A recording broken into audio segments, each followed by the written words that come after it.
दैनिक पोषण, फादर अरविंद के साथ। ख्रिस्त में मेरे प्यारे भाइयों एवं बहनों, आप सबों को जय यीशु। क्या आपने कभी साल 2014 की फिल्म डाइवर्जेंट देखी है? क्या आपने गौर किया कि उसमें मुख्य पात्र ट्रिस दूसरों के लिए खतरनाक क्यों थी? उसकी ताकत या उसकी चतुराई की वजह से नहीं, बल्कि इसलिए कि वह किसी एक साँचे में फिट नहीं बैठती थी। उसका मन अलग तरह से काम करता था। वो व्यवस्था के पार देख सकती थी और इसी वजह से दुनिया उसे अपने लिए एक खतरा मानती थी। अब एक पल के लिए रुकिए। क्या आपने कभी ऐसा महसूस किया है कि सिर्फ आपका स्वयं होना ही लोगों को असहज कर देता है? जैसे जब आप गपशप में शामिल नहीं होते, जब आप धोखा नहीं देते या जब आप दिखावा नहीं करते और अचानक आप सबके लिए अजीब हो जाते हैं। लोग आपको बहुत गंभीर समझने लगते हैं और आपसे दूरी बना लेते हैं या चुपके से आपका मजाक उड़ाते हैं। आज के धर्म ग्रंथ में एक बात कही गई है जो दिल को छू लेती है। प्रज्ञा ग्रंथ अध्याय 2 पद संख्या 14 और 15 में लिखा है कि वो हमारे विचारों को दोष देता है और उसे देखना भी हमारे लिए भारी पड़ता है। साधारण शब्दों में कहें तो एक धर्मी व्यक्ति को बोलने की भी जरूरत नहीं होती।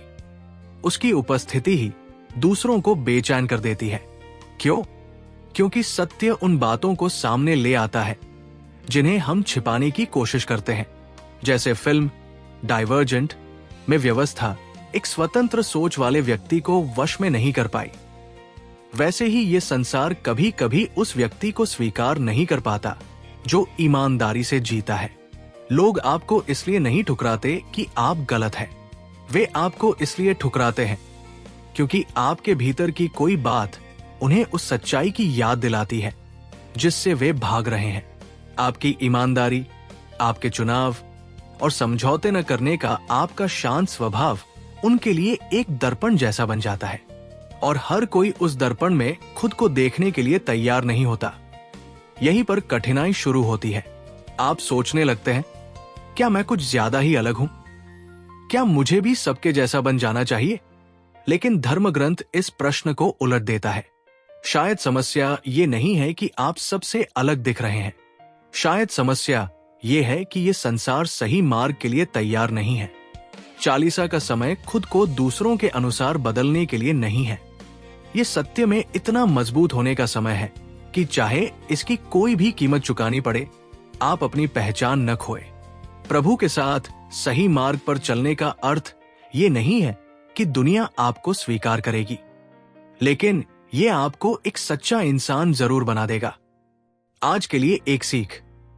आज खुद को छोटा मत कीजिए ताकि दूसरे सहज महसूस करें।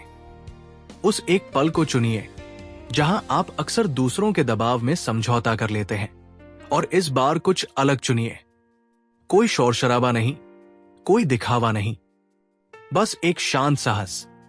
और जब ये कठिन लगे तो अपने मन में ये कहिए, हे प्रभु, सच्चाई पर टिके रहने में मेरी सहायता कर, चाहे इसके लिए मुझे कुछ भी खोना पड़े।